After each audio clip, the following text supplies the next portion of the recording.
Hace tiempo escuché la frase, hay ocasiones en que la lucha es un deber.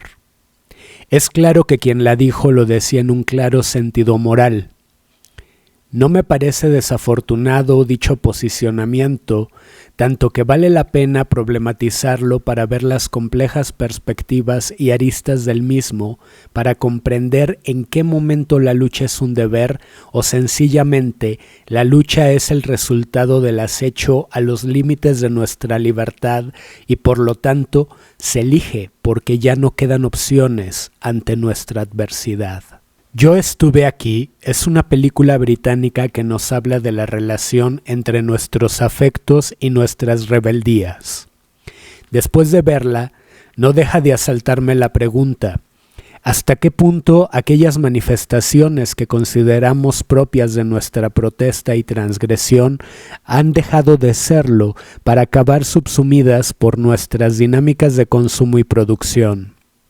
Parece que tales posibilidades se han convertido en opciones de consumo y producción de lo político en un sentido aparentemente no institucional, pero capaz de manifestaciones supuestamente adversarias y por lo tanto normalizadas como fenómenos sociales que aparentan ser civiles. Es fácil detectar múltiples ejemplos de una imagen del rebelde o de la rebelión en nuestra cultura. Sin embargo, probablemente serlo puede ser algo todavía más complejo y clandestino de lo que pensamos, al grado de que difícilmente seremos capaces de advertirlo. Un fenómeno de una cotidianidad posible que quizá no sea más que extraordinaria. ¿Qué sería lo extraordinario de nuestra rebelión o posible transgresión? Este matiz es importante porque la película no nos habla de una imagen típica de la rebelión como fenómeno transgresor. Se trata de una película acerca del heroísmo y, parafraseando a Hegel, de cómo el héroe es aquel que pone en peligro su vida y, en esa medida, obtiene la legitimidad de un reconocimiento intrínseco a su acto. La clandestinidad de tal clase de heroísmo hace de su visibilidad un peligro para la misma. Sin embargo, eso es parte de su carácter moral. Si seguimos tanto al filósofo prusiano como al filósofo prusiano que es su antecedente directo, en más de un sentido, Kant.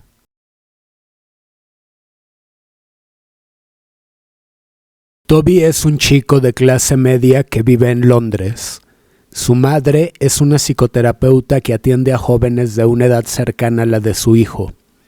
Tales jóvenes se caracterizan por circunstancias de importante adversidad, entre ellas la de estar condicionados por la vulnerabilidad que implica su estatus u origen migratorio. Liz es parte de un sector del Estado encargado de atender el llamado problema migratorio, planteado por la figura institucional del Estado-Nación, desde un posicionamiento clínico del servicio público. Ella es parte de la clínica, entendida también como parte del dispositivo del Estado. Un agente que con su servicio es susceptible de llevar a cabo procesos de normalización, siempre susceptibles de ser pensados casuísticamente ante el posicionamiento del practicante de dicho ejercicio y servicio. Sería injusto negar la vocación de servicio de muchos de sus practicantes, lo cual también sería negar la posibilidad del ejercicio de la autonomía de los mismos. En uno de los momentos de la película vemos un folleto gubernamental en el escritorio de Liz que dice: «La familia, la primera institución social». Toby viene del duelo por la pérdida de su padre.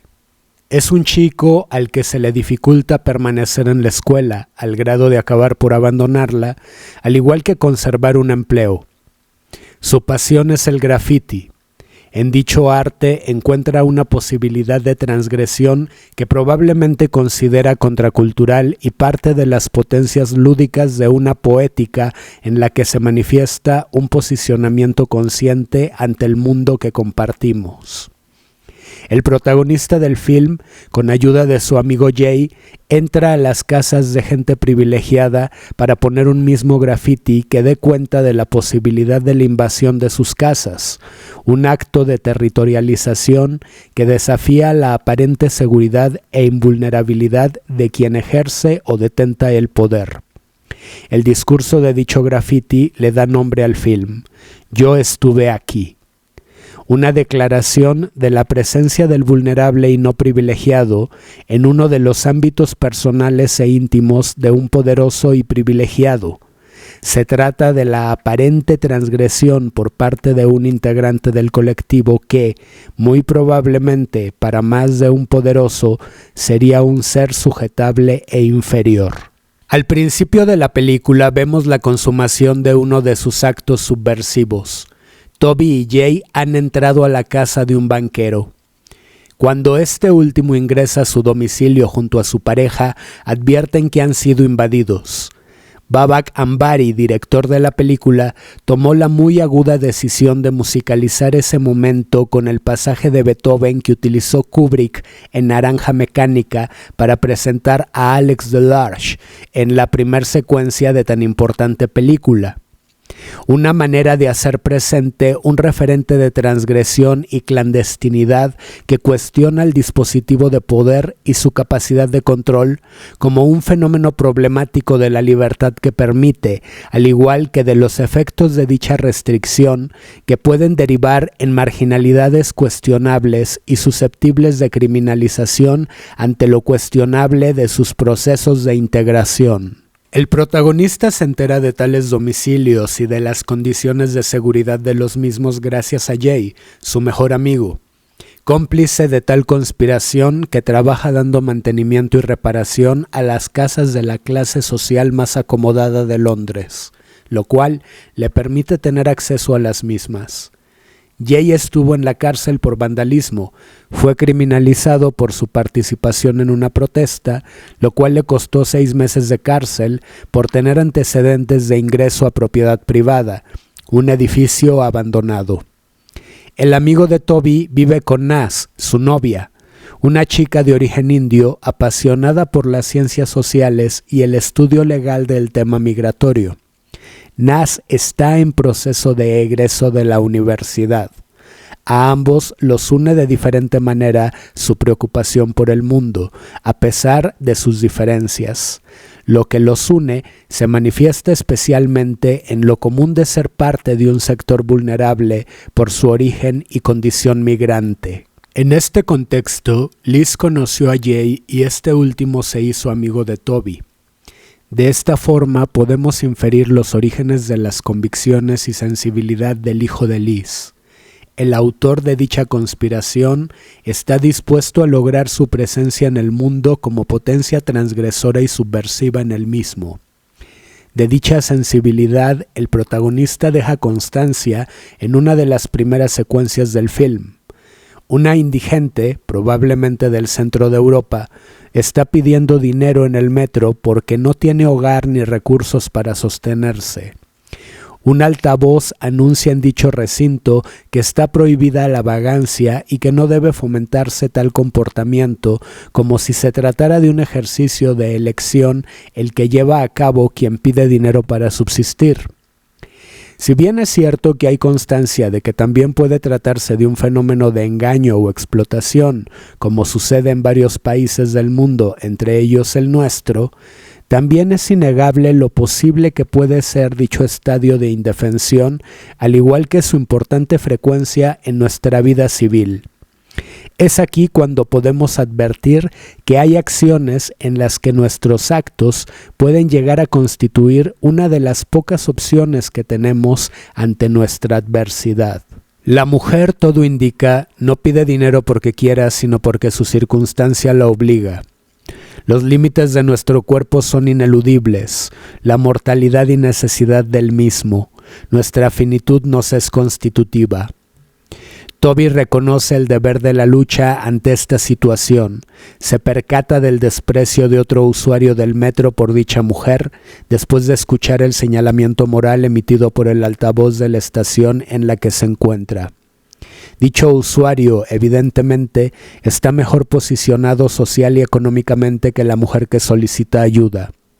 En una operación lúdica, Toby le pide a la mujer que sea discreta ante lo que va a hacer. El chico roba la cartera al hombre que ha despreciado a la mujer en estado vulnerable y finge haber encontrado dicho objeto, lo cual agradece el hombre. Toby pide una recompensa por su gesto y le es correspondido con un billete. El hombre aparenta no sorprenderse de la petición de tal compensación. Todo en esta vida tiene un precio. Nada es gratis ni se hace a cambio de nada. Tal es la moral que representa dicho personaje secundario, una moral en la que es difícil pensarse ajeno de la misma. Toby intenta desafiar dicha inercia. El billete con el que ha sido recompensado acaba en las manos de la indigente gracias al chico. Lo interesante es pensar en la reacción de sorpresa del hombre engañado que, probablemente, si se hubiera dado cuenta antes del ardid, lo habría pensado como una estafa. ¿Por qué no deja de desconcertarle que su gratitud ante el gesto de Toby hubiese sido suficiente para el chico? «Me salvaste la vida», le dijo el hombre a Toby. Se tratará del asalto de su sensación, de su experiencia emotiva, capaz de referirnos a la conciencia de que tanto nosotros como los demás somos fines en sí mismos. De esta manera, Toby desafía al dispositivo vigilante que vio a aquella mujer por una cámara para decirle por el altavoz que ella sobra por no ser parte productiva de la vida civilizada de una ciudad como Londres y de un mundo como el nuestro, un mundo capaz de grandes infraestructuras y privilegiados estilos de vida, pero incapaz de reconocer la indigencia humana como un problema que merece comprensión en lugar de juicio. Nuestro protagonista tiene importantes conflictos con su madre por su indisciplinamiento. Toby no sigue las reglas en casa, no limpia su propio desorden y no respeta la autoridad de Liz. A esta última le ha escondido el control remoto de la televisión para que deje de consumir contenidos de la misma que su hijo considera enajenantes. Toby trata de constituir su libertad. Sin embargo, quizá parte de su conflicto se deba en creer que ésta depende de las condiciones materiales que constituyen nuestros hábitos y estadios del mundo. Paradójicamente, justo ello lo podemos advertir en la subestimación de la libertad de su madre, en este caso como consumidora, sin negar la problematicidad de muchas de nuestras dinámicas de consumo y producción. Sin embargo, tratando de ser más justo con Toby, también puede tratarse de un mero gesto de rebeldía doméstica como muchos de los que hemos llegado a llevar a cabo cuando somos adolescentes. En este caso, motivado por la constante comparación que hace Liz entre Toby y los chicos que atiende, chicos con el propósito de salir adelante, dispuestos a superar adversidades verdaderamente graves, un esfuerzo que Liz no advierte en Toby. Me permito una breve digresión en relación con lo públicos que se vuelven los actos de transgresión de Toby hasta el momento. Si bien están sostenidos por la discreción implicada en la clandestinidad que resguarda la operatividad de dichas acciones, ¿en qué medida la notoriedad mediática que adquieren los convierte en un mero producto de consumo de tal tipo? ¿No sería ello también una manera de captura de la subversión que acaba trivializándose, normalizándose, convertida en un objeto de intercambio y un producto de consumo más para las dinámicas del mercado? Es sugerente pensar que esta película también nos habla del mercado del arte. Liz no advierte que su trabajo, por su carácter social y estatal, también puede implicar una forma de altruismo correspondiente a las políticas de integración que sostienen una moral que concibe al ser humano como un cuerpo productor y de consumo, como la que excluye e invisibiliza la adversidad de personas como la mujer que pedía dinero en el metro. La opción que ofrece el Estado es integrar a los migrantes y demás personas susceptibles de diversas formas de indigencia para convertirse en seres eficientes y productivos. una aparente hospitalidad que puede acabar por constituir servidumbre a través de una aparente movilidad social. Parece que Liz no ha advertido que su trabajo puede ser normalizador. ¿Qué sería atender a alguien y en qué medida ciertas atenciones develan lo problemático y perverso que pueden ser ciertas maneras de nuestro altruismo? Insisto, no obvio ni desestimo la posibilidad de que el servicio autónomo de un profesional de esta clase puede ser de gran ayuda para la vida de quienes atiende, especialmente si lo hace desde la conciencia de su vocación de servicio, resultado de un proceso de autoconocimiento profundo y atento, y la legítima autonomía que puede implicar.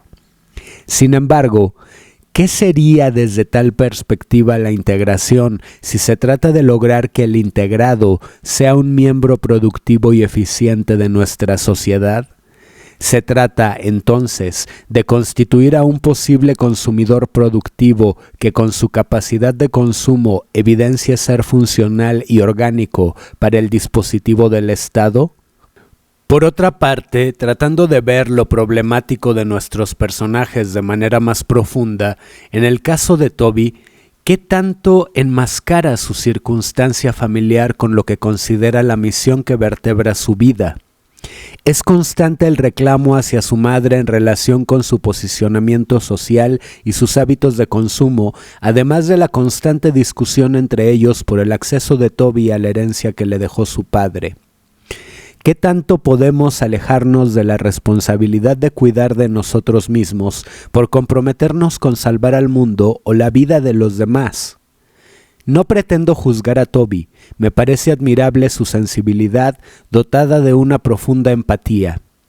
Me parece importante, a través de nuestro protagonista, señalar lo sutil que puede ser la trampa de nuestro ego como principio de la búsqueda de una satisfacción depositada en los demás o los demás. No olvidemos el impacto público de la obra de Toby. Tampoco olvidemos que se trata de un chico caucásico de clase media y ciudadano legal del país en el que vive. Una circunstancia no necesariamente privilegiada, pero sí con privilegios, especialmente en relación con la circunstancia de personajes como su amigo Jay y su novia. En la vida de Jay sucede algo trascendental. Naz está embarazada. Jay va a ser padre. Ello le hace redefinir sus prioridades e intentar no volver a meterse en problemas con el fin de proteger y cuidar de su familia. Tanto Jay como su novia vienen de contextos familiares complicados, circunstancia que se agudizó cuando ella es despreciada por su familia por estar embarazada de Jay, con quien acaba viviendo. Vemos en una secuencia cómo ella es prácticamente echada por sus padres cuando intenta comunicarles que espera un hijo de Jay. Ante tal situación, el joven decide decirle a Toby que renuncia a su conspiración, ya no entrará a la casa de privilegiados para transgredirlas. Jay se mantiene firme a pesar del reclamo de su amigo. ¿Quién quiere tener un hijo a los 23 años?, le dice Toby a Jay. Este último le recuerda que tal fue el caso de Liz, que por lo tanto le dobla la edad a Toby. Ella no cuenta, contesta Toby. No es una respuesta menor porque, como veremos, esta película también es acerca de la paternidad y la enorme responsabilidad que implica, la cual solemos obviar. Esta película también es una película acerca de la familiaridad y la familia, al igual que es la historia de dos hijos enojados con sus padres que toman caminos distintos. ¿Hasta qué punto el mundo actual y todos sus problemas tendrían que ver con la poca conciencia con la que se ha elegido ser padre, formar y educar a los demás?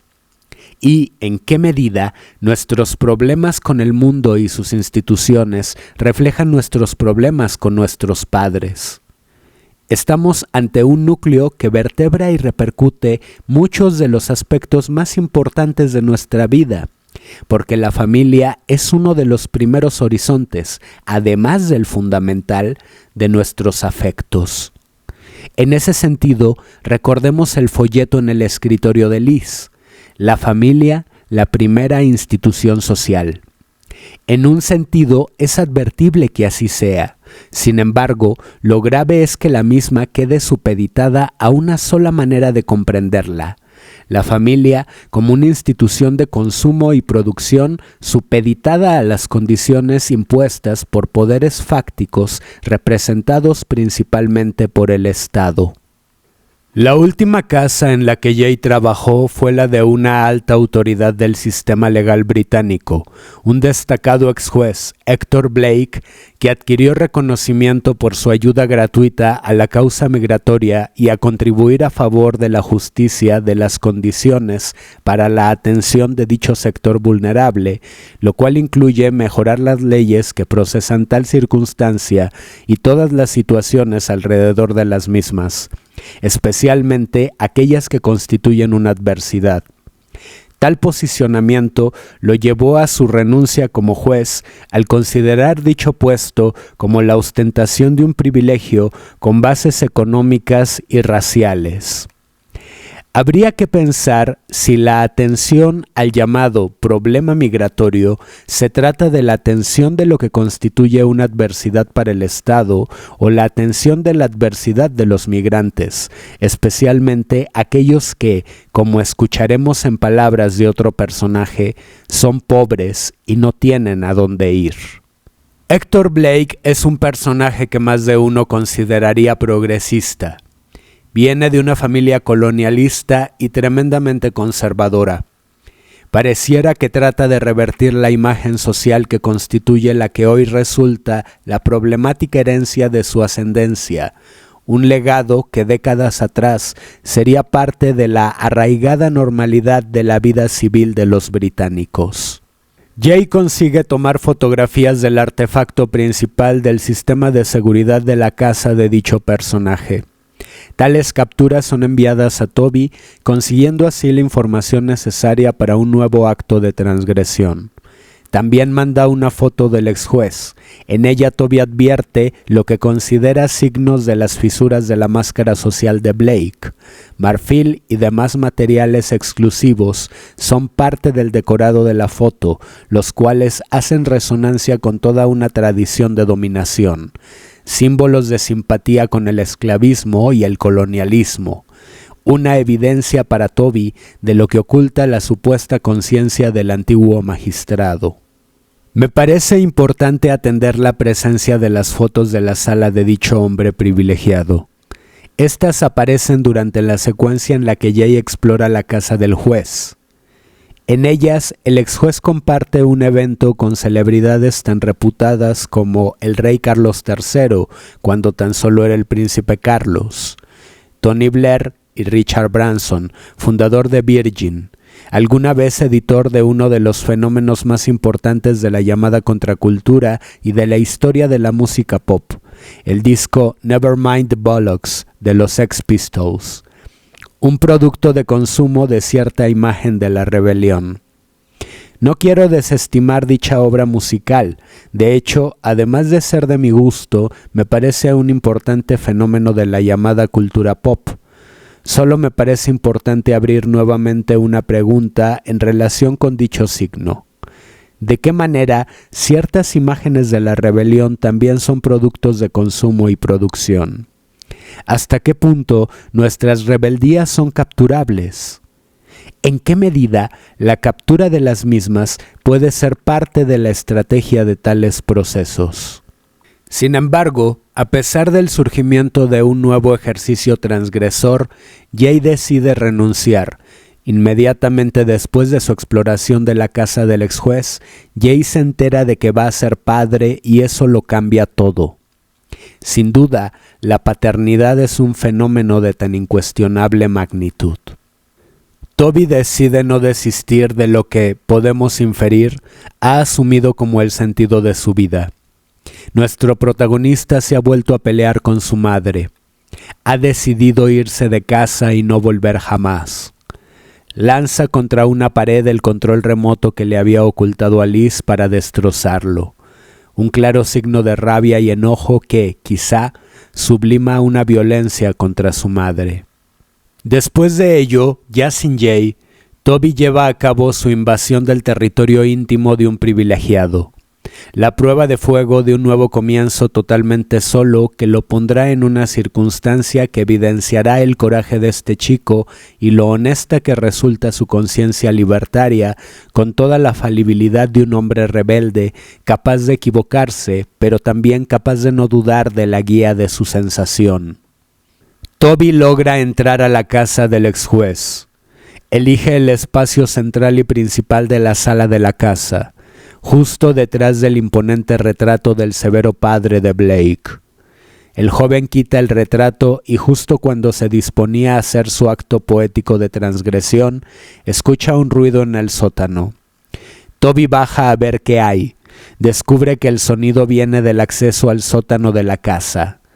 Después de explorarlo, detrás de una puerta obstaculizada por un mueble, encuentra el origen principal del ruido que escuchó desde aquella habitación que parece vacía. Al retirar el mueble, ve por la mirilla de la puerta, se encuentra con el horror. Justo en ese momento suena la alarma del reloj de Toby. Esta le indica que ha acabado el tiempo necesario que había cronometrado para llevar a cabo el plan original que lo había llevado hasta aquella casa. El día que Jay fue a trabajar a la propiedad del ex juez, este último estaba en ese mismo sótano ante un ventilador, sentado en una rústica mesa de taller. Cuando entró Toby, ese mismo ventilador estaba funcionando, además de una lámpara cuya luz se desviaba por la sombra que provocaba el movimiento giratorio del artefacto antes mencionado, generando el efecto de una especie de faro en la penumbra, un ojo vigilante que circulaba por el lugar. Podemos inferir que se trataba de un fenómeno de intimidación ante una posible circunstancia que, como ya podemos inferir, estaba invisibilizada. Toby trata de decirle a Jay qué es lo que vio. Este último no quiere escucharlo para no seguir siendo cómplice de las actividades de su amigo. Jay y Nas vienen de confrontarse con la familia de esta última, lo cual afirma la convicción de Jay de proteger a su familia como lo más importante de su vida. Podemos advertir la tremenda angustia de Toby. Sin embargo, Jay decide no involucrarse con la gravedad de aquello de lo cual Toby fue testigo. Es fácil advertir lo importante de las razones de Jay. Este último le comenta a Toby la vulnerable situación en la que quedaría su familia si se metiera nuevamente en problemas con la ley por tratarse de un joven expresidiario de raza negra y, además, con ascendencia migratoria. El conflicto es profundo. Jay y Toby se conocen desde niños y, como la propia Liz afirma, son como hermanos. Hay una foto en la que conviven como tales en la casa de Liz, la cual aparece en una de las primeras secuencias de la película. En la pared principal de la habitación de Toby, justo en aquella en la que se apoya la cama del joven, se puede leer un graffiti de su autoría. Nada es verdad, todo está permitido. Una declaración de subversión proveniente de un producto de consumo como lo es el videojuego Assassin's Creed, que adquiere una resignificación social que le otorga Toby en relación con su misión. Nuestro protagonista, recostado en la cama, ve desde tal posición la frase invertida, volteada, de cabeza. La frase adquiere un nuevo significado. Poéticamente se ha subvertido para adquirir una nueva lectura a raíz de lo sucedido en la casa del ex juez. El joven se confronta ante una nueva circunstancia que desafía su coraje. Se confronta con la magnitud de los problemas de la vida en el mundo que pueden llegar a exigirnos todo de nosotros mismos, incluso nuestro sacrificio, un acto del cual muy pocos son capaces. Ante la legitimidad de su sentimiento de impotencia, el protagonista había intentado solucionar la terrible situación que vio en casa de Blake. Toby, consciente del peligro de una denuncia de tal magnitud, intentó hacerlo anónimamente a través de una llamada telefónica a la policía, dando cuenta de la adversidad que puede constituir una institución. El día que Toby entró a la casa del ex juez, este último estaba jugando squash con el jefe de la policía, amigo de Blake y superior de los oficiales que visitan la casa del ex juez, atendiendo la denuncia de Toby. Los policías deben quitarse los zapatos para entrar a la casa de Blake, por orden de este último, una imposición vulnerante, un gesto de poder y territorialización. Los policías hacen una revisión muy somera, no encuentran nada y Toby ve con angustia cómo los oficiales se van de la casa del ex juez, quien además de ofrecerles café a los mismos, les recuerda que es amigo de su jefe. Una de las oficiales ni siquiera acaba de entrar al sótano. Casualmente, al abrir la puerta, se encuentra con una vieja lavadora funcionando, una lavadora demasiado vieja y obsoleta para alguien con los recursos de un magistrado como Hector Blake. Dicha máquina, evidentemente, funciona como sordina para cualquier clase de ruido proveniente de dicho espacio. Un dato sumamente sospechoso que la policía, quizá por protocolo o prisa, decide obviar.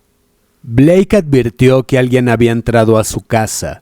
Mientras jugaba squash con el jefe de la policía, recibió en su teléfono móvil la notificación de la aplicación vinculada al sistema de seguridad de su domicilio, la cual le notificaba de una probable invasión de su propiedad. Incluso el ex juez, de cierta manera, está sujeto al dispositivo de vigilancia. Su amigo y contrincante en el squash le dice que puede enviar a oficiales para atender su urgencia. El ex juez rechaza la oferta, afirma que se trata de una alarma de incendio, por lo cual decide atender personalmente el percance. La propuesta de su amigo evidencia el privilegio de ambos. Sin embargo, el ex juez no quiere que la policía esté en su casa. El ex juez llega a su domicilio. Telefónicamente le confirma a su amigo que se trató de una falsa alarma. Sin embargo, el juez no tarda en darse cuenta de que el cuadro en el que aparece su padre está mal colocado. Inmediatamente escucha el cerrar de la puerta principal. Va a revisar y sin embargo no encuentra a nadie. Toby se refugia en las escaleras del acceso principal de aquel sitio. Estos últimos detalles no se los comunica Blake a su poderoso amigo, quien también es siervo del ex juez, al procurar las ventajas sociales del mismo. El joven decide volver a entrar a la casa del ex juez. En esta misión, más que un mero acto de transgresión o un proyecto más de subversión poética, Toby intenta solucionar la terrible situación de la cual fue testigo. Es entonces que nos enteramos de lo que el chico vio por la mirilla. Un joven cautivo semidesnudo y con claras señales de tortura y debilitamiento físico. Toby se ha propuesto rescatarlo. Sin embargo, un error de cálculo, especialmente ante la gravedad de las circunstancias, hace fracasar de manera terrible el plan de Toby. Ante sus propias sospechas, el ex juez previó la probabilidad de una nueva invasión de su domicilio. Cuando nuestro protagonista la llevó a cabo, el ex juez no tardó en ir a su casa para acabar con el invasor. Blake le ha puesto una trampa al intruso. Toby ve frustrado su mejor esfuerzo por ayudar a aquel chico y se esconde en la misma casa para intentar seguir con su rescate. En ese momento, aunque con importantes dificultades, Toby pudo abandonar su objetivo. Sin embargo, a pesar de todo, decide salvar al chico. Ataca al juez con un martillo. Sin embargo, su heroísmo nuevamente queda frustrado de manera fatal. Toby, en una escena más de lo absurda que puede ser nuestra vida, resbala con un charco de orina del joven capturado. El juez no duda en acabar con el héroe usando una pala de cricket, deporte británico que suele representar un cierto privilegio y estatus social. En la secuencia siguiente vemos cómo el juez se deshace de toda prueba incriminatoria, incluyendo la pala de cricket que ha cortado con una sierra de su taller y que ha quemado en un horno de cerámica que tiene en el mismo, al igual que su propia ropa. Si fue capaz de hacer eso con tan mínimas pruebas, podemos inferir que las cenizas que acaba echando el excusado no son solo de la pala de cricket que cerró e incineró. Toby actuó ante la inoperancia de las autoridades, la de aquellos que garantizan seguridad y que, sin embargo, son parte del dispositivo de control, un gesto que, a lo largo de nuestra historia, le ha costado muchísimo, incluyendo su propia vida y la de sus seres queridos, a los dueños de tales voluntades.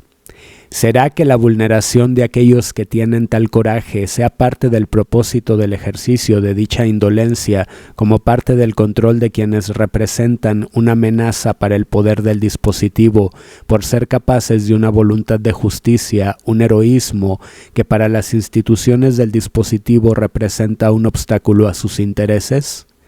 Quizás se trate de un fenómeno de control sobre los menos privilegiados para mantener la ventaja de los propietarios que pueden servirse de las instituciones que mantienen el control que lleva a cabo el Estado. El juez representa en la película la autoridad invisibilizadora a través del consumo y producción de lo político, capaz de llevar a cabo la operatividad de las funciones del Estado, la administración de los cuerpos y los restos de los mismos. El juez posee la infraestructura necesaria en su propia casa para hacer algo tan difícil como deshacerse de un cadáver, artefactos para dividir los cuerpos, incinerarlos y finalmente tratarlos como detritos. Todo ello detrás de una poderosa máscara social legitimada por corresponder con las apariencias de la moral de lo políticamente correcto como forma de consumo, en lo cual ahondaremos en otro momento. Liz recibe por correspondencia un control remoto nuevo. Al parecer, ella asume que la decisión de Toby es solo un arrebato que pronto terminará y que él y su hijo volverán a vivir bajo el mismo techo. Sin embargo, pasan más de 72 horas.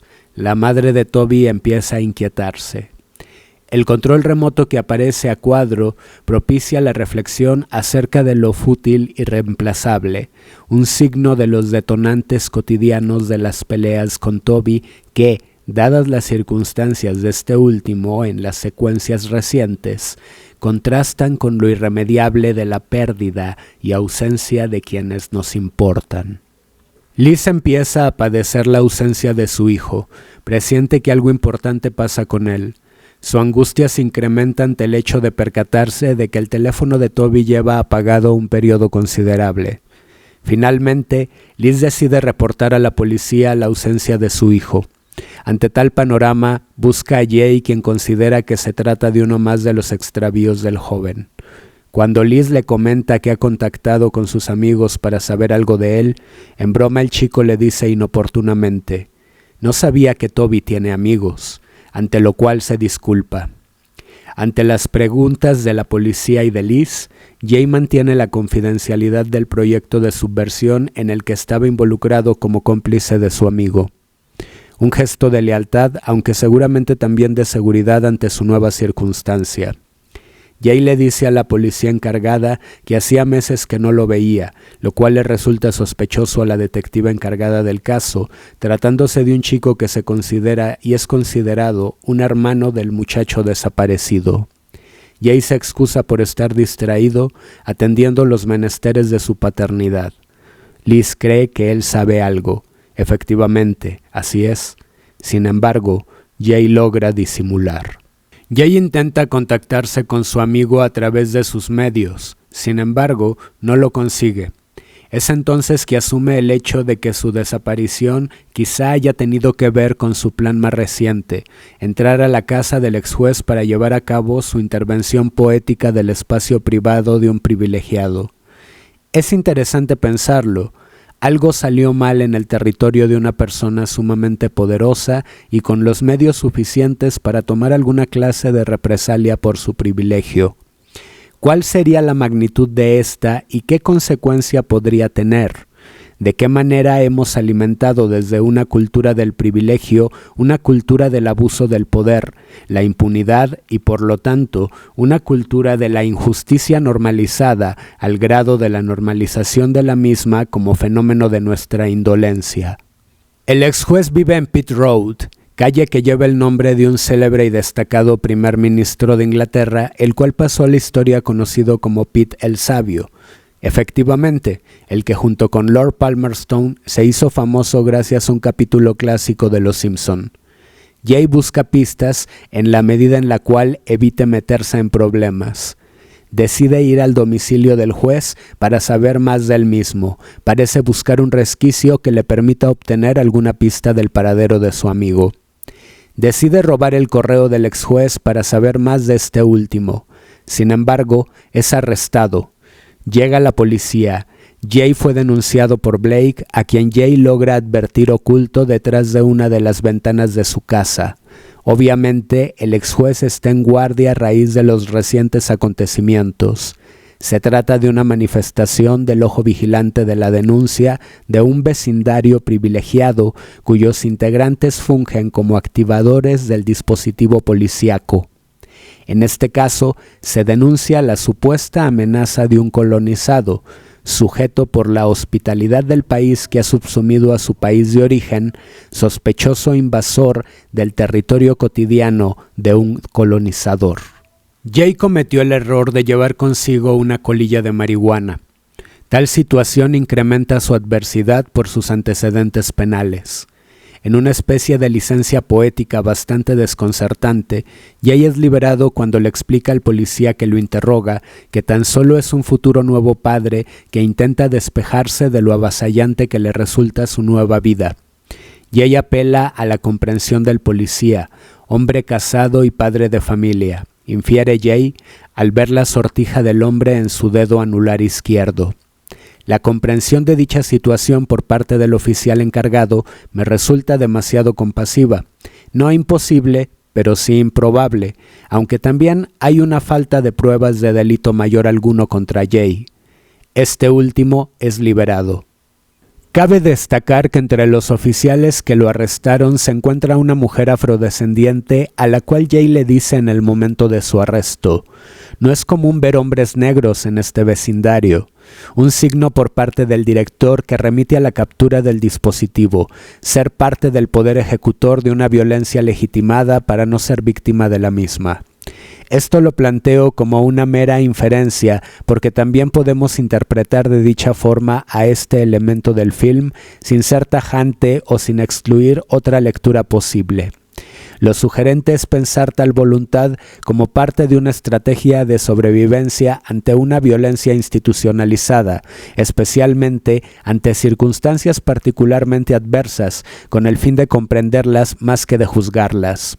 Resulta interesante comprender cuántas veces en nuestra vida nos hemos dejado sujetar a un poder geométricamente superior para no sucumbir a él, en ocasiones como parte de una estrategia de sobrevivencia o, en el peor de los casos, en medio de una inercia motivada por la angustia. En esta clase de casos vemos lo problemático de moralizar sin comprensión nuestra circunstancia y especialmente la de los demás, porque ello puede trivializar o invisibilizar nuestra relación con un fenómeno tan problemático como el poder y por lo tanto su inextricable relación con lo político, especialmente como fenómeno civil. Jay recupera casi todas sus pertenencias, incluyendo el sobre que robó del buzón del juez, su pista. Jay siembra tal pista en la habitación de Toby, justo en el escondite secreto del joven desaparecido. En este hay marihuana y drogas de diseño. Jay le muestra el escondite a Liz y le hace creer que esa fue la razón por la cual fue tan hermético con la policía. El amigo de Toby pudo acceder a la casa porque tiene llaves de la misma en un gesto de hospitalidad hacia él. Liz se despierta ante el ruido del joven, creyendo que su hijo había regresado. En el escondite, Liz encuentra el sobre dirigido a Blake que robó Jay. Liz acude con el documento a la policía. La detective encargada ata cabos. El último lugar donde el celular de Toby tuvo señal fue justo en Pitt Road, muy cerca de la casa del ex juez. Por esas horas se hizo una llamada desde una cabina denunciando la retención de una persona en casa de Héctor Blake. Es entonces que se encuentran elementos suficientes para catear nuevamente la casa del ex juez. En esta ocasión, los oficiales hacen caso omiso a la petición de Blake de descalzarse para entrar a su casa. Se hace una revisión sumamente exhaustiva. Sin embargo, para entonces Blake se ha deshecho de cualquier prueba incriminatoria y no tiene a alguien en su casa, retenido en contra de su voluntad. Revisan el sótano. La policía encuentra la puerta detrás del mueble que la oculta. Resulta tan solo una habitación del pánico, el refugio de una casa con cierto privilegio y condiciones sociales, utilizado como fortaleza ante una situación de grave inseguridad dentro de la misma, especialmente si el domicilio ha sido invadido por uno o más extraños potencialmente peligrosos. El espacio asemeja más a uno de esos antiguos subterráneos que servían para protegerse de la caída de las bombas durante los ataques que marcaron a Europa durante la Segunda Guerra Mundial.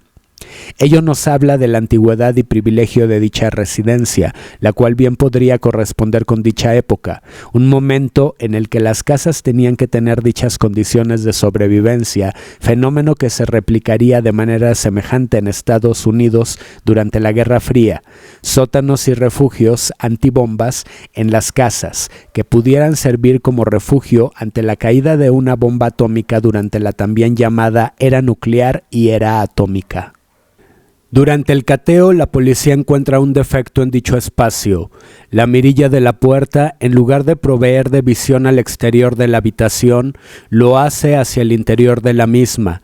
De esa manera, Toby se da cuenta de la captura del chico cautivo que intentó ayudar. Blake considera que es un defecto de fabricación del cual no se había percatado. Sin embargo, en ese momento sucumbe a un absceso de angustia. Hace un gesto de denostación bastante agresivo y evidente contra la encargada del caso, lo cual lo lleva a ser arrestado por obstaculizar la investigación. Es muy importante inferir que Blake habría pedido que la puerta tuviera dicha condición especial. Esta implica ser un ojo vigilante de los cuerpos cautivos, semejante a la cual puede constituir el poder y privilegio del Estado, sus leyes, sus organismos de seguridad y de control, al igual que la de aquellos poderes fácticos capaces de constituirlo. En este caso, la puerta era parte del dispositivo de vigilancia de un cuerpo cautivo que no podría ver a su captor tras su cárcel. Si se tratara de una habitación del pánico, la falta de visión de un invasor resguardaría al guarecido del ojo vigilante y acechante del primero, además de constituir la defensa del ojo vigilante del resguardado. En este caso, se trata de una cárcel que también funciona como dispositivo de tortura al privilegiar la visión del verdugo y negarla del capturado. Finalmente, se considera que no hay elementos suficientes para procesar al exjuez y es dejado en libertad a pesar de las pistas obtenidas. Liz, al ser comunicada de lo anterior, estalla en impotencia. En un arrebato de ira, la madre de Toby golpea el escritorio de su hijo. Al romper un cajón, encuentra una USB propiedad de Toby a la que no puede acceder por la falta de su contraseña. Nuevamente le pide ayuda a Jay, quien se ofrece a intentar desencriptar el dispositivo. Liz trata de analizar, estudiar e investigar a la figura de Blake. Se encuentra con su máscara social, un benefactor dispuesto a ayudar a los más vulnerables. Mientras lleva a cabo una de sus indagaciones, vuelve a entrar Jay a la casa de Liz con su llave, asustando a la misma por tener los audífonos puestos de su hijo para escuchar un testimonio en video del propio Hector Blake acerca de la causa migratoria y tópicos relacionados con situaciones más contemporáneas que se inscriben en este contexto, como la condición transgenérica de algunos refugiados de otras latitudes. Este motivo de intrusión se repite nuevamente y pone sobre la mesa el problema de la hospitalidad. Jay parece no dejar de ser un refugiado que, de alguna u otra forma, no deja de ser un desconocido para Liz, a pesar de tener llaves de su casa. Esto, que puede ser un juicio muy severo contra Liz, en realidad parece un señalamiento y una metáfora de la manera en la cual no se deja de padecer la extranjería en el caso de aquellos que en situaciones importantes de vulnerabilidad han recibido el supuesto beneficio de la hospitalidad de un Estado y sus instituciones. También podemos ver cómo en el film la audición y sus fenómenos nos remiten a un problema de relación, intercambio y comunicación entre semejantes. En la primera secuencia en la que Liz aparece, ésta llega a casa y saluda a Toby. Sin embargo, este último tiene puestos unos audífonos en los que escucha una transmisión en YouTube, a pesar de que su habitación está saturada por la reproducción estridente de death metal. Liz saluda al llegar a casa. Sin embargo, Toby, por obvias razones, no escucha a Liz, al igual que la llegada de esta última. El contraste de la alcoba del chico, su mundo, su habitación del mundo, es evidente en relación con el decorado del resto de la casa. Toby vive en un cuarto poco iluminado, con paredes llenas de graffiti. Se trata del contraste entre la exterioridad de un mundo privilegiado y perfecto que Toby no puede soportar con su propio mundo, en el que la penumbra es tan importante como el arte y el discurso del mismo. Probablemente, desde tal polaridad, su habitación del mundo nos habla de la verdad que él ve en aquella luz agotada ante un mundo que invisibiliza dicha verdad al velarla y devorarla con la supuesta luz de sus apariencias. La estridencia de la música de la alcoba de Toby parece ser una barrera para anular la invasión del mundo que detesta, incluyendo la voz y presencia de su madre, de la cual Toby rehúye constantemente, como vínculo íntimo y profundo con dicha realidad. Por ello, la presencia de su madre, tan importante afecto, lo hace sentir angustiado y vulnerable. Esta película también nos habla de cómo, a partir de nuestros afectos, hacemos de nuestra casa un mundo y del mundo nuestra casa. Jay le anuncia a Liz que pudo acceder al contenido de la USB. Sin embargo, respetando la intimidad que representa, no vio el contenido de la misma. También le comenta que su hijo ha nacido, adelantándose este último a la fecha de su nacimiento. «Vas a ser lo más cercano a una abuela», le dice Jay a Liz. Esta última visita a Jay, Nas y al pequeño Aidan, el nuevo integrante de la familia. Nuestros afectos pueden constituir una familia más importante y más legítima que nuestras familias de origen, a través de la comprensión y solidaridad. La película nos presenta la imagen singular de una nueva familia. Es entonces que Liz confronta a Jay. Ella también ha atado cabos. Descubre que el material de la USB contiene las fotos de registro del proceso del proyecto de Toby.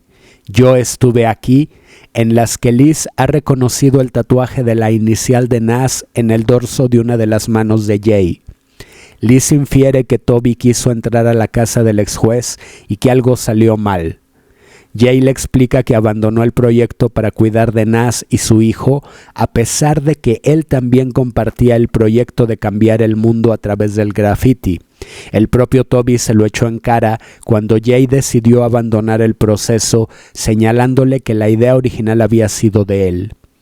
Liz le pide ayuda a Jay para entrar a la casa de Blake, a lo cual, por las mismas razones, Jay se niega.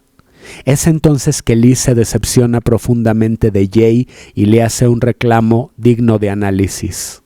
Jay fue protegido por Liz cuando los exnovios de la madre del chico golpeaban a esta última y cada vez que ello desencadenaba conflictos familiares inmediatos en el núcleo familiar de origen del muchacho.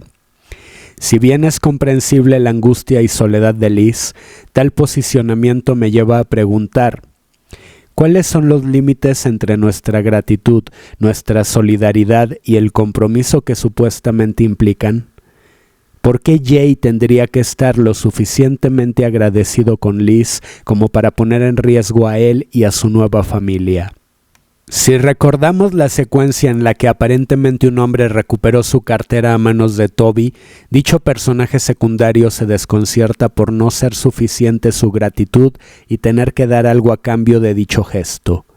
Liz parece estar haciendo una coerción semejante con Jay. Parece que solemos buscar una respuesta semejante, una reciprocidad ante los actos y gestos que llevamos a cabo para los demás. Cuando supuestamente hacemos algo por alguien, ¿en realidad lo hacemos para nosotros mismos? ¿No es la trampa de esa expectativa lo que pone en cuestión la moral imperante de que todo se hace por algo y que para recibir algo hay que dar algo a cambio? Parece que la generosidad más legítima no espera nada a cambio porque no sujeta a los demás a nuestras expectativas y de hecho comprende lo que se puede y no se puede por parte de los demás. ¿Qué recibió a cambio Toby por la generosidad de su sacrificio? Parece que la legitimidad del heroísmo no puede ser algo sujetable a la coerción de nuestras expectativas, porque ello esclaviza a los demás. Se trata de un ejercicio autónomo de nuestra libertad y en ello radica su carácter extraordinario. Dicha secuencia pone en tela de juicio la legitimidad de muchos de nuestros altruismos al evidenciarse como ejercicios de control, dominación y de coerción sumamente normalizados, como puede serlo en el caso de la hospitalidad que ofrece un Estado a los refugiados migrantes que llegan a su territorio. Este último fenómeno está personificado en la figura de Blake como máscara social. Como ya se habrá advertido, este trabajo no sigue un orden cronológico estricto del film a analizar. La guía del mismo se basa en la pertinencia del desarrollo de determinados tópicos que vertebran el film. Por ello, daremos el siguiente paso atrás. La obsesión de Liz por Blake lo lleva a vigilarlo, lo cual comparte con Jay en su momento, antes de saber que este último y su hijo compartían una misma conspiración poética.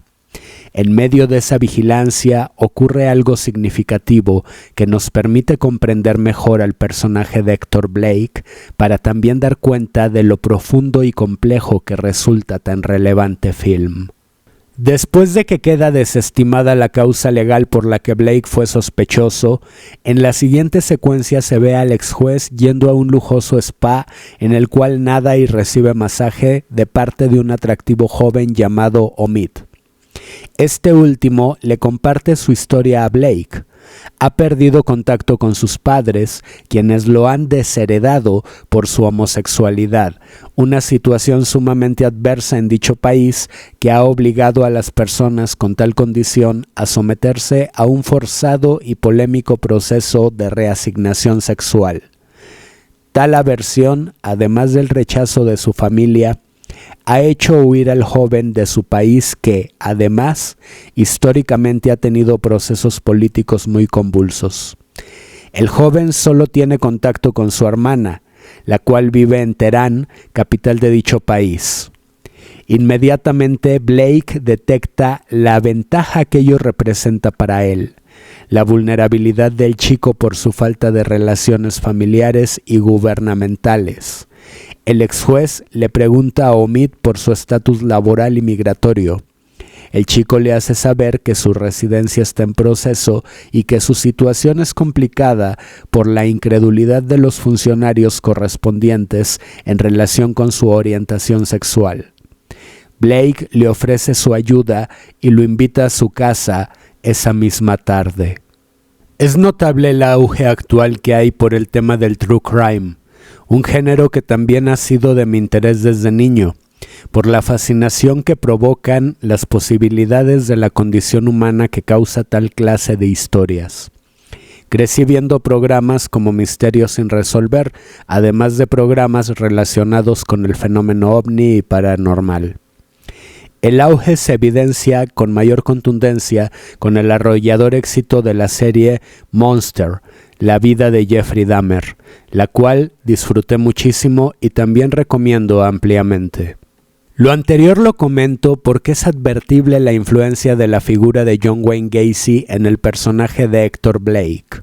Por otra parte, en la secuencia en la que el ex juez recibe al joven iraní, se ve como Blake adultera el gin tonic que le ofrece, recordándome dicha estrategia a la que Jeffrey Dahmer empleaba con sus víctimas. El ex juez estuvo casado. Su mujer, ceramista de oficio, acabó en un hospital psiquiátrico, de lo cual nos enteramos por boca de Blake durante la secuencia del cateo.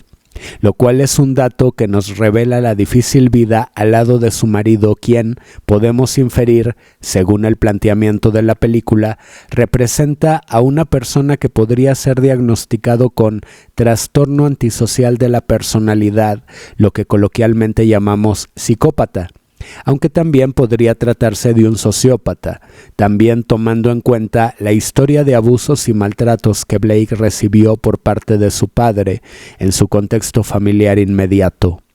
Un periodo también caracterizado por importantes eventos traumáticos que probablemente influyeron en las tendencias destructivas del ex juez. Justo en esta parte de la trama nos acabamos enterando de tan cruciales eventos. Es inferible que entre Blake y Omid se da una situación que tiende a cierto homoerotismo. El joven, quizá, está consciente de que el favor por la ayuda recibida tendrá que ser compensada a través de favores sexuales. Recordemos que la moral imperante nos enseña que nada se hace a cambio de nada y que todo tiene un precio, especialmente nosotros, además de que por todo gesto otorgado uno debe recibir algo a cambio, o por todo lo que se nos ha dado uno debe estar dispuesto a otorgar lo nuestro, incluso a nosotros mismos, a nuestro supuesto benefactor, según la problemática moral con la que solemos entender la gratitud. Valdría la pena recordar al Kant de la fundamentación de la metafísica de las costumbres, cuando afirma que la acción supeditada a nuestras inclinaciones e intereses no tiene valor moral alguno. Lejos de juzgar al joven, si pensamos en lo adverso de su circunstancia, probablemente solo aprovecha las condiciones que le ha dado su trayectoria vital para sobrevivir. Tal comprensión es importante porque problematiza nuestra moral y nos confronta con lo tremendamente difícil que es el fenómeno de nuestra libertad, al grado de también considerarse un problema por más de uno. Sobre todo si pensamos a nuestra libertad en relación con una determinación tan grave como la finitud del cuerpo. Finalmente, el ex juez le comparte a Omid un aspecto muy íntimo y relevante de su vida, de dónde viene y en cierta forma quién es. Toby había encontrado unas fotos del ex juez en el sótano, la primera vez que entró y se confrontó con la imagen del chico cautivo que después intentaría ayudar.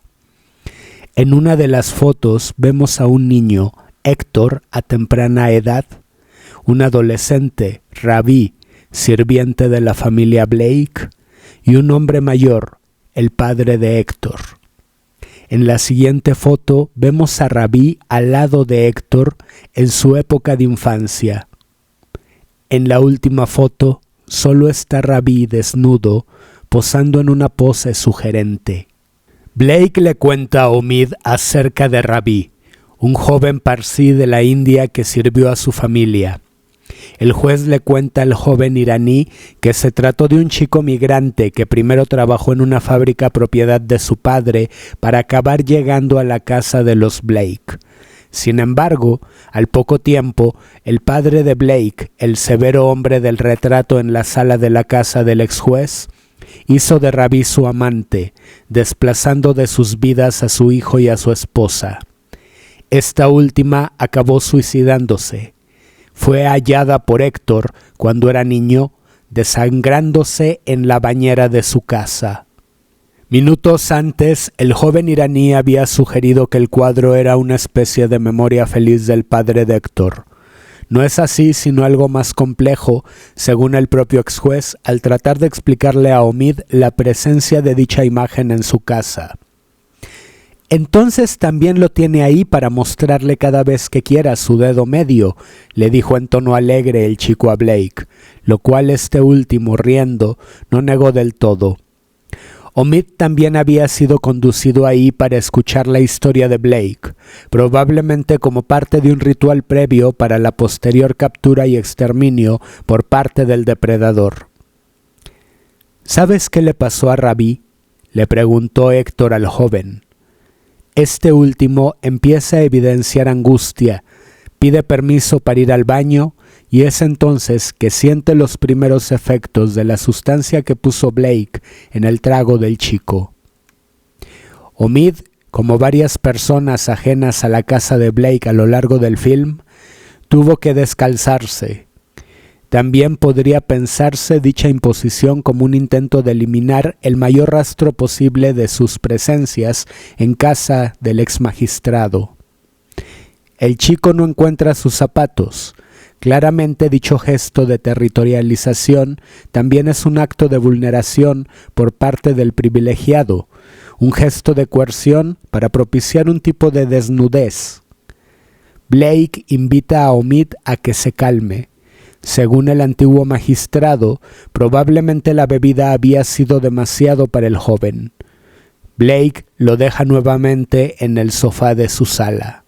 Justo cuando el juez acaba de contarle a Omid qué le pasó a Ravi y le dice que cree haberlo matado durante una visita a la casa familiar, el chico aprovecha para escapar por una ventana. Tal imagen resonará en varios de nosotros con la imagen viral de un joven desnudo huyendo por una de las ventanas del Palacio de Buckingham por medio de unas sábanas amarradas. La huida de Omid coincide con una de las vigilancias de Liz a la casa de Blake. Ella salva al chico metiéndolo a su auto. Blake, frustrado, arroja su trago contra el retrato de su padre. Un claro gesto del sentimiento que le provoca la imagen de su padre como origen del mundo de Héctor, una pasión que adolece como raíz de su miseria. Blake, antes del escape de Omid, le hizo saber a este último que su resentimiento hacia Ravi tenía que ver con su decisión de quedarse al lado de su padre. El joven iraní le señaló que, quizá, Ravi no tenía opción, no podía elegir. Blake afirma desde su privilegio, siempre tenemos opción. En cambio, el joven iraní le dice, no si eres pobre y no tienes a dónde ir.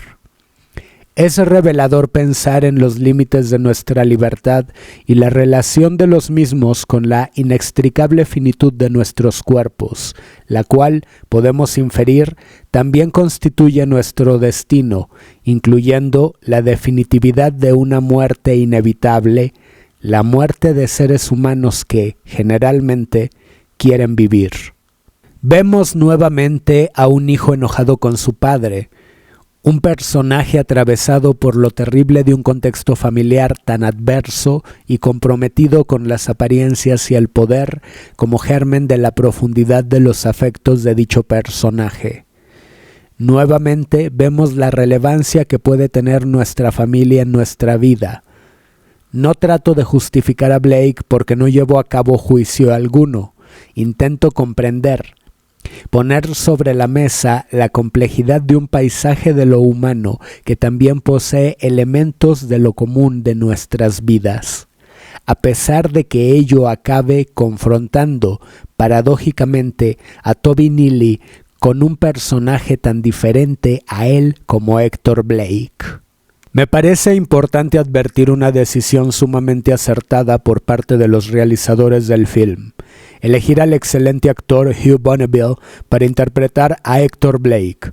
Dicho actor se hizo célebre por la aclamada serie Downton Abbey, en la cual interpreta a un aristócrata benévolo y bonachón, capaz incluso de admitir el matrimonio entre una de sus hijas y uno de sus sirvientes. Una nobleza que, francamente, me parece desproporcionada al grado de rayar en lo inverosímil en el caso de un aristócrata británico de principios del siglo XX. La imagen pulcra de tal antecedente laboral de Bonneville contrasta notablemente con la imagen perversa que logra el actor británico al interpretar a Blake, al grado de que me resultó difícil reconocer que se trataba del mismo actor. En Downton Abbey tenemos una visión edulcorada y melodramática de la aristocracia británica. En cambio, en un radical giro de intenciones, en Yo estuve aquí, tenemos una imagen de la perversión a la que tiende el poder, velada por el lujo y el privilegio que la hacen posible.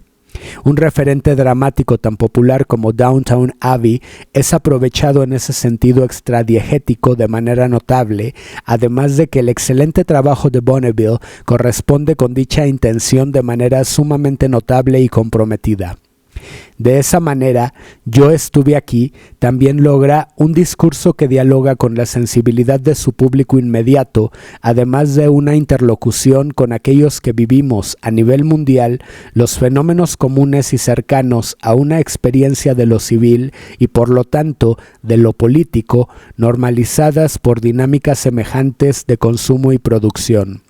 Otro brillante aspecto de esta magnífica e importantísima película.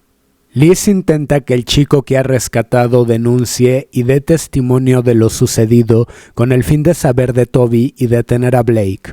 Sin embargo, no lo consigue. El joven sabe que su condición es de importante indefensión y vulnerabilidad.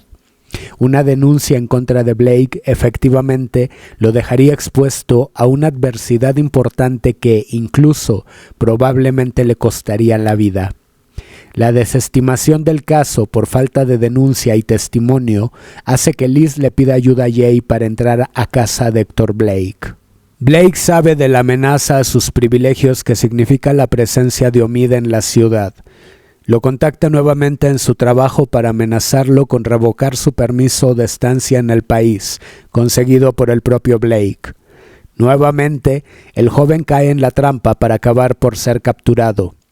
A través del celular de Omid, Blake se entera de que Liz es la madre del joven que asesinó cuando este último intentó rescatar a una de las víctimas del ex juez. Busca a Liz a través de redes sociales a partir de la revisión de los mensajes entre ella y Omid. El juez sale una mañana a correr. Olvida algo en su casa y saca de un escondite de la misma una llave para volver a entrar. Liz, quien no ha interrumpido su vigilancia, observa dicho gesto. Sin embargo, es el montaje de una trampa. Queda claro para el ex juez que dicha mujer no ha dejado de estar al tanto de sus movimientos cotidianos. Es de esta forma que Liz entra a la casa de Blake para buscar alguna pista. Sin embargo, el ex juez, también verdugo de su miseria, atrapa a Liz. A pesar de que Liz intenta salir por una puerta, ella es forzada a entrar a casa ante el trayecto de una corredora que pasa frente al domicilio de Blake. Dicha mujer lleva auriculares, lo cual limita su atención al mundo. Un claro signo de la cotidiana normalización de nuestra indolencia. Liz está herida y maniatada ante el cadáver de Omid. «Esto es obra tuya», le dice Blake a Liz. La madre de Toby tiene que presenciar cómo Blake descuartiza e incinera el cadáver del joven mientras le confiesa, consciente de su impunidad, que ha hecho lo mismo con Toby. Vemos en la siguiente secuencia cómo también es incinerada una identificación de Liz, registro de la serialización de su cuerpo a través de la identidad que nos impone el dispositivo como registro de nuestro estadio en el mundo, al cual el poder suele abstraernos para llevar a cabo el dominio, control y manejo de nuestros cuerpos y sus restos. Antes de que Liz pidiera una licencia en su trabajo por la dificultad emocional que representaba la situación que estaba pasando, vemos cómo atendía a Faisal, un joven estudiante de medicina de padres indios que sentía una gran culpa por decepcionar a sus progenitores, dos migrantes que habían trabajado muy duro y hecho todo porque su único hijo fuera médico. Él, sin embargo, quería dedicarse al mundo de la computación. En un acto fallido, Faisal intenta suicidarse, fallando en la dosis de alcohol y somníferos para lograrlo, algo que a Liz desconcierta, tratándose de un estudiante de medicina que sabe muy bien cuál sería la dosis exacta para lograr su objetivo. Liz le dice a Faisal que eso demuestra que él quiere vivir y que su intento le dice lo mucho que quiere vivir. Él lo niega. Él quería decirle a sus padres que le han fallado. Liz se desmorona. Algo semejante pasa con Blake. Este último, a pesar de la importante condición de privilegio que acabó constituyendo, no cumple con las expectativas de su padre. El ex juez habla del enojo de este último por haber renunciado a ser juez, además de que su padre deseaba que fuera nada más y nada menos que primer ministro, el puesto más alto del poder político en Inglaterra.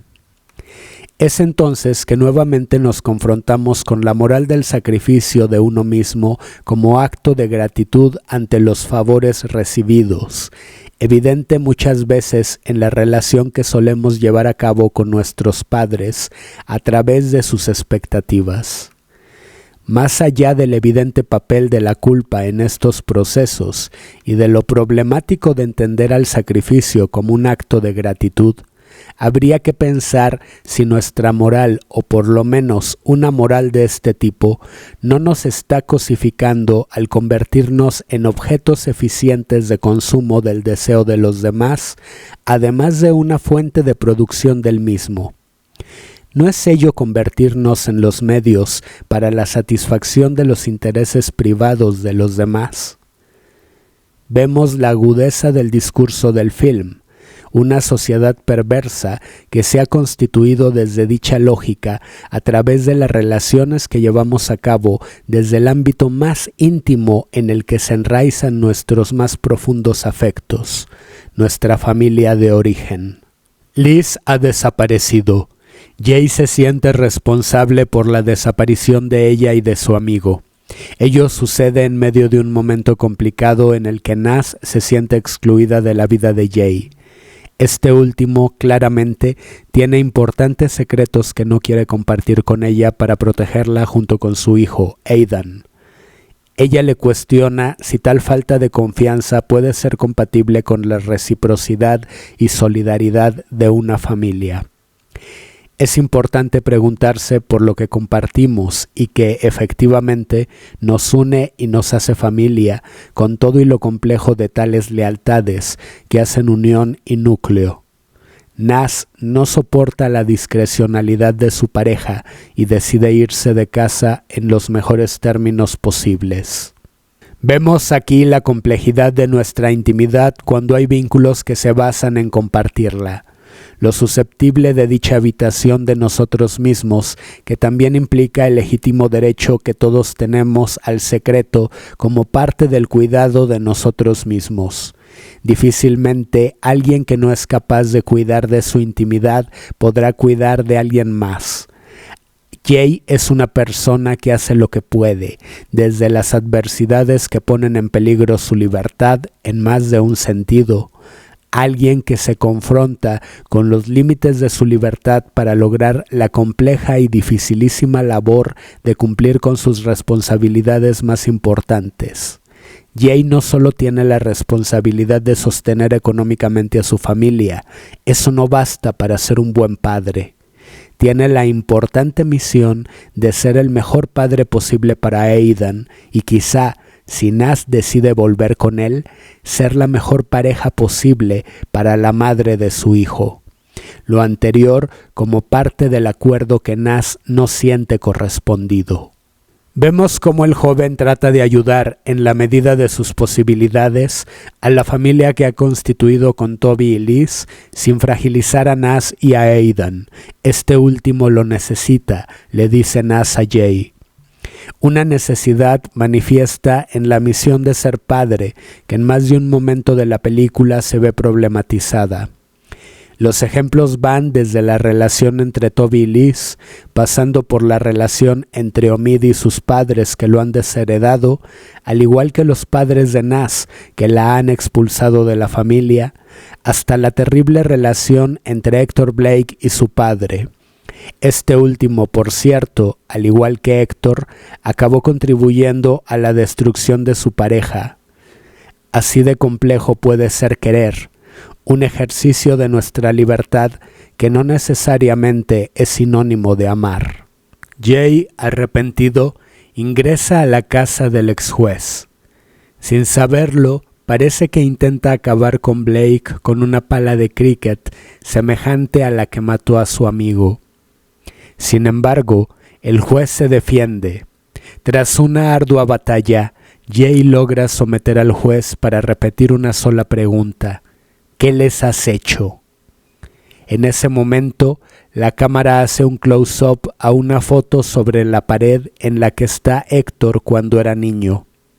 La foto enmarcada ha quedado con el cristal roto al chocar la cabeza del juez, signo de su conciencia, con dicha imagen durante el forcejeo con Jay. Estamos ante el signo de una herida, el abismo que constituye el olvido del niño que fue Héctor Blake desde el momento en que la compleja vida de los adultos lo lastimó lo suficiente como para decidir convertirse en lo que es. Jay nuevamente hace lo que puede. Ha llamado a la policía no sin antes rescatar del sótano a otra víctima de Blake. Jay mantiene su anonimato escapando del lugar. Recibe una llamada de Nas para saber cómo está. Vemos en el rostro de Jay todo su duelo y remordimiento, una conciencia que no debemos confundir con la culpa como inducción al control, la culpa como carga del peso muerto que los demás suelen poner sobre nuestra espalda para dominarnos a través de la negación de la legitimidad de nuestros errores, los equívocos de seres finitos y falibles. Me parecería injusto decir que Jay se equivocó y su acto lo redime. Jay siempre hizo lo que pudo para proteger a su familia, manifestando la autonomía de su conciencia. Ello no demerita de manera alguna el coraje de su heroísmo, llevando a cabo un acto que pudo haber constituido el riesgo de un sacrificio semejante al de Toby, también a cambio de nada, incluso a pesar de la aportación que las consecuencias de sus actos constituyan para su conciencia, algo muy relativo cuando se ha perdido tanto. Estamos ante un anónimo y humilde joven negro de ascendencia migrante que, sin embargo, ha sido capaz de convertirse en héroe. Jay se enteró gracias a Nas de la participación de Héctor Blake en el tricentenario de la escuela en la cual estudió. Uno de los compañeros del ex juez es asesor del proceso de titulación de Nas, quien llevó a cabo un trabajo sobre la circunstancia legal de los migrantes en Reino Unido. A Blake se le ofrece el documento en cuestión para obtener su réplica. Su gesto lo dice todo. Lejos de la mirada de los demás, el ex juez desecha la tesis en un bote de basura. Es sugerente pensar que, ante los cambios ideológicos de la historia reciente de Gran Bretaña, orientados al seguimiento de una política más progresista y menos conservadora, Blake, a favor de sus privilegios e intereses, haya constituido una máscara social más favorable con la producción y consumo de la política en su país como fenómeno económico. Queda claro que el ex juez está lejos de no ser tan conservador y racista como lo fueron sus antepasados, algo que Toby había inferido. Tan solo se adaptó a los nuevos tiempos, la moral imperante que se sostiene con el truco más viejo del mundo, declararse como alguien que está del lado de los buenos. Finalmente, vemos que Jay, además de capturar a Blake, le rinde homenaje a su amigo, preservando su memoria con un gesto fraternal, el de la misión que también los unía, contribuir a lo mejor de un mundo lacerado por la injusticia del privilegio. En la pared sobre la que se encontró sometido al juez se puede leer: «Yo estuve aquí», la declaración de la presencia de todos aquellos que han sido víctimas de la injusticia del privilegio, como lo fueron Toby, Liz y las demás víctimas de Héctor Blake. Bien decía San Agustín: aquellos que amamos y perdimos ya no están donde estaban, ahora están donde estamos nosotros.